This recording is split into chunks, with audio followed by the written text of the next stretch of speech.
Hey everyone, कैसे हो आप लोग। आई होप कि आप सब लोग बहुत अच्छे होंगे और बहुत अच्छे से पढ़ भी रहे होंगे। और बेसिकली हम लोग अभी चैप्टर कर रहे हैं क्लास 10th के लिए रिफ्लेक्शन ऑफ लाइट।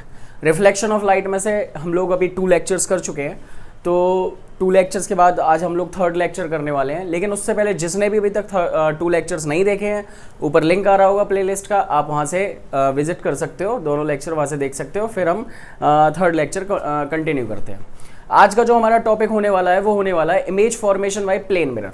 ठीक है, प्लेन मिरर से कैसे इमेज फॉर्म होती है।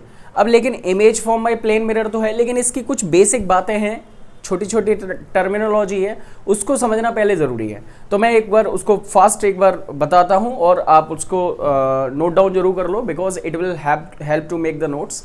और सबसे पहले हम समझते हैं कि उसकी टर्मिनोलॉजी क्या है, तब हमें ईजीली वो समझ में आएगा। तो अगर हम बात करें image formation of plane mirror, उससे पहले हम लोग थोड़ी सी टर्मिनोलॉजी देखते हैं। तो सबसे पहले बात करें ऑब्जेक्ट और इमेज। ऑब्जेक्ट और इमेज होता क्या है। ऑब्जेक्ट की बात करें, anything which gives out light rays, कोई भी चीज़ जो लाइट रेज आ रही है जहाँ से, जैसे मान लेते हैं कि वो लाइट चाहे कोई भी ऑब्जेक्ट लुमिनस ऑब्जेक्ट है या फिर नॉन लुमिनस ऑब्जेक्ट है। नॉन लुमिनस ऑब्जेक्ट है तो वो रिफ्लेक्ट कर रहा होगा लाइट, और अगर लुमिनस ऑब्जेक्ट है तो बेसिकली वो लाइट अपनी खुद प्रोड्यूस कर रहा होगा। तो लाइट चाहे वो प्रोड्यूस्ड हो चाहे रिफ्लेक्टेड हो, चाहे उसकी खुद की लाइट प्रोड्यूस्ड हो या फिर वो रिफ्लेक्टेड लाइट हो, बस वहाँ से लाइट आनी चाहिए। ठीक है माय डियर स्टूडेंट्स, तो वहाँ से जो लाइट आ रही है, so that particular object, particular substance और particular item is known as object. ठीक है, which gives out light.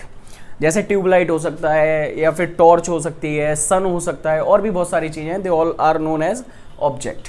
Next is image. Image क्या होता है। ऑब्जेक्ट की बात करें, यहाँ से तो लाइट आ रही है। इमेज क्या है। इमेज जब मिरर पे लाइट पड़ी और रिफ्लेक्ट होने के बाद में जो एक ऑप्टिकल अपीयरेंस आती है, optical appearance produced when light ray coming from an object are reflected from mirror. Mirror पे से जब जैसे वो लाइट आई और मिरर के ऊपर पड़ी है, किसी भी ऑब्जेक्ट के ऊपर पड़ी, और उसके बाद में उसने एक इमेज क्रिएट करी। मतलब जैसे आप शीशे में देख रहे हो तो सबसे पहले लाइट आपके ऊपर पड़ेगी, फिर वो शीशे में जाएगी, तो शीशे में जो दिखाई दे रहा है वो क्या है, इमेज है। Clear my dear students. तो जो वो इमेज है बेसिकली उसी को इमेज बोलते हैं। वो ऑप्टिकल अपीयरेंस होती है, रियल में तो नहीं दिख रहा वो कुछ भी, ऑप्टिकल अपीयरेंस है सिर्फ। और इमेज जो होती है बेसिकली वो 2 टाइप्स की होती है। कितने टाइप्स की होती है, 2 टाइप्स की। कौन से real image and virtual image. ठीक है my dear students, real image and virtual image. Real image कौन सी होती है, image which can be obtained on screen.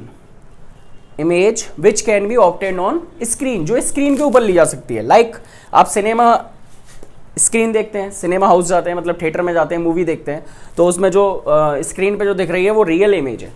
या फिर आप प्रोजेक्टर पे कोई भी चीज़ देख रहे हैं तो वो बेसिकली आप देख रहे हैं वो रियल इमेज है। Clear my dear students. तो रियल इमेज क्या है, which can be taken on screen, तो वो हो गई हमारी रियल इमेज। वर्चुअल इमेज क्या होती है, जिसको हम स्क्रीन पे नहीं ले सकते, which can not be taken on screen. Like our face in a plane mirror. हम लोग चेहरा देखते हैं और चेहरा देख के बाल काटते हैं, अपने सब काम करते हैं ना, अपने आप को देखते रहते हैं बार बार। तो जो चेहरा देख रहे होते हैं, तो जो इमेज बन रही है प्लेन मिरर के अंदर, तो जो प्लेन मिरर के अंदर जो इमेज बनती है वो कैसी इमेज होती है, वर्चुअल इमेज होती है। ठीक है, जो प्लेन मिरर में बन रही है वो वर्चुअल इमेज है, जो हमें स्क्रीन पे दिखती है वो हमें रियल इमेज होती है। और एक और बात समझनी है, इसको रियल इमेज बोलते हैं, वर्चुअल इमेज को हम लोग अनरियल इमेज भी बोलते हैं। Clear everyone. तो एक बार इसका स्क्रीनशॉट ले लो और it will help to make the notes. After that हम लोग शुरू करने वाले हैं। This is plane mirror. Line थोड़ी सी टेढ़ी हो गई है लेकिन आपको सीधी बनानी है।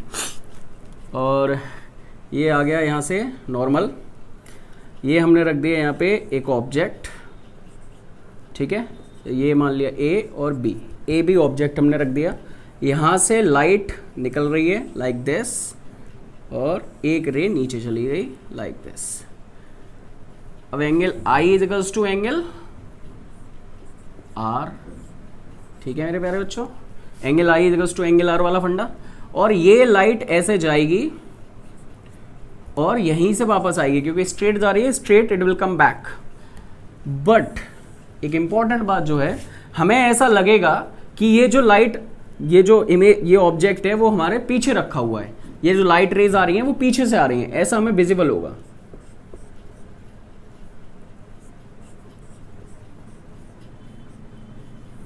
This is basically image, A dash B dash, this is object and this is image. Clear my dear students? This point O M M dash mirror. तो यहाँ पे क्या हो रहा है, ऑब्जेक्ट यहाँ रखा हुआ है, टू रेज यहाँ से चली और टू रेज निकल के जा रही है, एक जा रही है parallel to the principal axis, it will come back to the parallel to the come back straight, सीधी जाएगी और सीधी वापस आएगी, और एक angle I equals to angle R, जो हमारा लॉ है, रिफ्लेक्शन का लॉ है, सेकंड लॉ। तो बेसिकली वही काम होने वाला है। तो यहाँ से बट एपियर ऐसा होगा कि ये कहीं पीछे से आ रहा है, तो पीछे से ऐसा हमें विजिबल होगा। Clear my dear students? अगर हम बात करें इसकी कैरेक्टरिस्टिक्स की, तो इसके कैरेक्टरिस्टिक्स क्या होंगे? Image characteristics.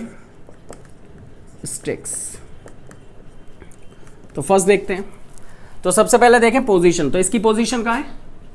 Behind the mirror, पीछे साइड बन रही है मिरर के, behind the mirror, and same distance है, बिहाइंड द मिरर है और सेम डिस्टेंस है, जितनी यहाँ से ऑब्जेक्ट की होगी उतनी ही पीछे विजिबल होगी। जैसे हम लोग एक मान लेते हैं कि एक बड़ा प्लेन मिरर है और प्लेन मिरर के बड़ा प्लेन मिरर है, वहाँ खड़े हो गए।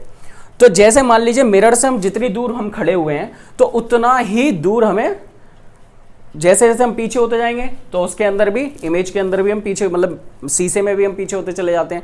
जैसे जैसे हम मिरर के पास आते जाते हैं वैसे ही हम मिरर में भी ऐसा लगता है जैसे मिरर के अंदर से हम पास आ रहे हैं। इट मीन्स जो इमेज है, इमेज की जो पोजीशन है वो उतनी ही होती है जितनी आप बाहर खड़े हो, जितना मिरर से आप पीछे हो उतना ही मिरर के अंदर आप दिखते हो। Position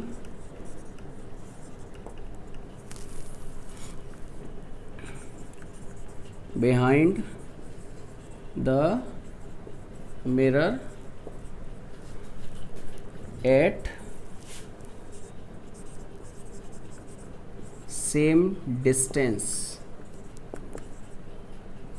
as object। ठीक है, ऑब्जेक्ट की जितनी डिस्टेंस है उतना ही इमेज के पीछे डिस्टेंस रहेगी। जैसे मान लेते हैं अगर ये 5 मीटर है, यहाँ से यहाँ तक, O से लेके यहाँ तक, A तक 5 मीटर है, तो पीछे भी 5 मीटर ही होगी। ठीक है, ये तो हो गई मेरी पोजीशन। सेकंड बात करते हैं नेचर की। नेचर की अगर हम बात करें तो एक बात का हमें ध्यान रखना है, जो अभी हमने देखा था वर्चुअल और रियल इमेज। तो वर्चुअल और रियल में हमें हमेशा ध्यान रखना है कि हम इस तरीके से खड़े हो जाते हैं, तो जो हमारा राइट हैंड साइड है, ठीक है, राइट हैंड साइड जो हमारा रहता है वो रहता है हमारा वर्चुअल, और लेफ्ट हैंड साइड जो हमारा रहता है वो रहता है हमारा रियल। तो राइट हैंड साइड वर्चुअल और लेफ्ट हैंड साइड रियल। तो अगर हम यहाँ पे देखें, इमेज जो हमारी आ रही है किधर आ रही है? राइट हैंड साइड, और राइट हैंड साइड का मतलब कैसा हो गया? Virtual image. और एक और बात ध्यान रखनी है, जो इमेज हमारी बन रही है वो नॉर्मल से ऊपर बन रही है, ये जो नॉर्मल लाइन है या प्रिंसिपल है इससे ऊपर बन रही है। तो जब ऊपर बनती है तो इसको बोलते हैं इरेक्ट। ठीक है, ऊपर बनेगी इरेक्ट, अगर नीचे बनेगी तो इनवर्टेड। ठीक है, तो इमेज कैसी हुई? राइट साइड है इसलिए वर्चुअल, और प्रिंसिपल एक्सिस से ऊपर हुई तो कैसी हो गई? इरेक्ट। तो इसको क्या बोलेंगे नेचर में? Virtual and erect. ठीक है माय डियर स्टूडेंट्स। थर्ड अगर हम बात करें साइज, तो साइज क्या होगा?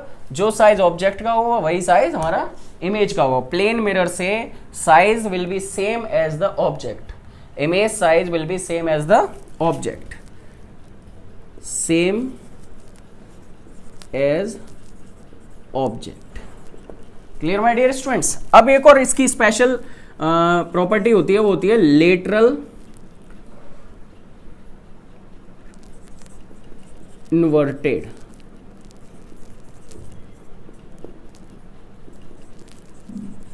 जो इमेज बनती है वो बनती है हमारी लेटरल इन्वर्टेड। अब लेटरल इन्वर्टेड क्या होता है? बड़ा मजेदार है।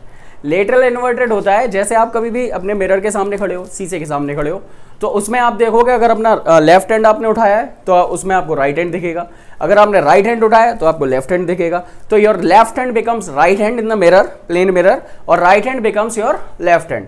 Just basically this phenomena is known as lateral inversion. ठीक है, तो जब आप प्लेन मिरर के अंदर जो आपकी इमेज बनती है वो लेटरल इन्वर्टेड बनती है। लेफ्ट हैंड उठाते हो तो राइट हैंड दिखेगा और right hand left hand, means right side left side और लेफ्ट साइड राइट साइड दिखती है, उल्टी दिखती है उसमें। ठीक है ना। अभी जैसे आपने एम्बुलेंस वगैरह में देखा होगा तो एम्बुलेंस के आगे क्या होता है? जो लेटर लिखे होते हैं वो उल्टे लिखे होते हैं, एम्बुलेंस जो लिखा होता है वो उल्टा लिखा होता है। तो नॉर्मली आप पढ़ोगे उसको तो उल्टा लगेगा, लेकिन जो आपके मिरर्स होते हैं गाड़ी में जो रियर व्यू मिरर्स होते हैं उसमें जब हम मिरर्स में देखते हैं तो एम्बुलेंस हमको सीधा दिखता है, तो वो फिनोमेना जो होता है वो लेटरल इन्वर्जन होता है। Clear my dear students? तो ये मिरर की एक स्पेशलिटी और है। अब हम एक और अगर हम बात करते हैं यूजेस की, तो यूजेस हम इसको कहाँ कहाँ यूज करते हैं प्लेन मिरर को? तो प्लेन मिरर को बेसिकली हम कई जगह पे यूज करते हैं, जैसे वन ऑफ द एग्जांपल हम लोग अपने आप को देखने के लिए ही करते हैं। सबसे बड़ी बात तो ये है हम लोग अपने आप को प्लेन मिरर में ही देखते हैं। दूसरी बात अगर हम करें तो बेसिकली शॉप्स पे भी लगाते हैं इसको। शॉप्स पे इसलिए लगाते हैं जिससे कि जो शॉप है वो थोड़ी सी बड़ी दिखे, ठीक है ना।